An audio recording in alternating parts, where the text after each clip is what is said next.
Greetings, my scattered sisters and brothers in the Lord. Trust you know the Lord is with you wherever you find yourself scattered today, and that you know that His presence with you is more than enough for whatever you might need today.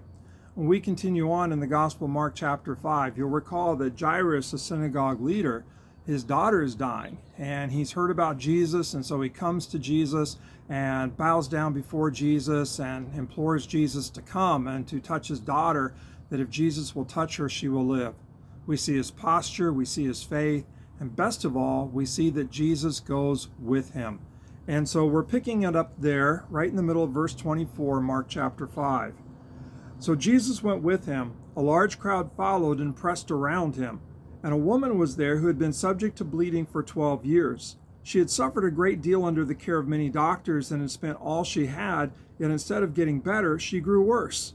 When she heard about Jesus, she came up behind him in the crowd and touched his cloak, because she thought, if I just touch his clothes, I will be healed. Immediately her bleeding stopped, and she felt in her body that she was freed from her suffering. Now I want to pause there for just a moment. We see a couple of things. First thing we see is that the woman had spent all she had on medical care, on doctors, and none of them were able to make her better, that she was actually getting worse. And this is not an attack against medicine or attack against doctors. It's just recognizing that sometimes doctors are no match for the illness that we have. And this is her situation, that the doctors could not cure her. The best of human science, the best of human medicine could not heal her. But she hears about Jesus, and she's thinking, if I can just touch his garments, I'll be healed. And so that kind of becomes the major thing, is that Jesus is our healer. And it's not an attack against medicine. Sometimes God heals through medicine. Oftentimes God heals through medicine. But it's the recognition that Jesus is our ultimate healer, that Jesus is the only one who can truly heal us of all that afflicts us. And so we pick it up there, that she has reached out, she's touched the garments of Jesus, and she recognizes that she has been made well. At once Jesus realized that power had gone out from him. He turned around in the crowd and asked, "Who touched my clothes?" "You see the people crowding against you," his disciples answered, "and yet you can ask, 'Who touched me?'" But Jesus kept looking around to see who had done it. Then the woman, knowing what had happened to her, came and fell at his feet, and trembling with fear told him the whole truth. He said to her, "Daughter, your faith has saved you. Go in peace and be freed from your suffering." Again, Jesus recognized that power had gone out from him. The disciples, they're clueless as to what's going on, but Jesus wants to know who touched him. And the woman realizes that Jesus knows.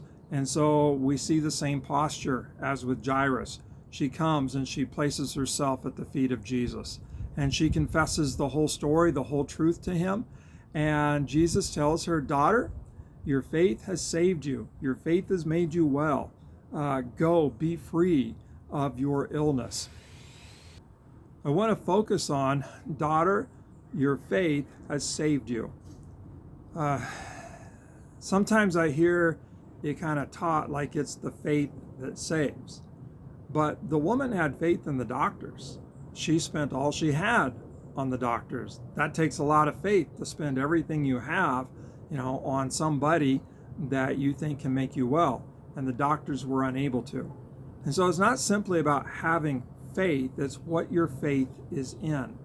And her faith wasn't in her faith was in Jesus. And so, daughter, your faith has saved you. It's not a matter of you just got to believe, it's who you believe in. And she's not believing in her own faith. She's not believing in the doctors, although she had spent everything she had on them.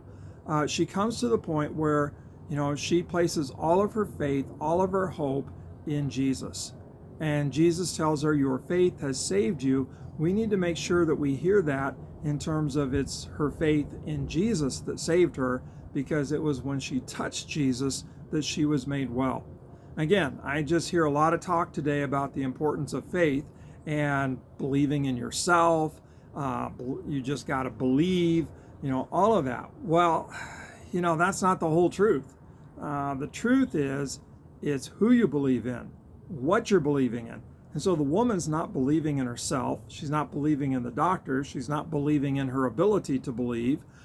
She is believing in Jesus. And that is the faith that has saved her.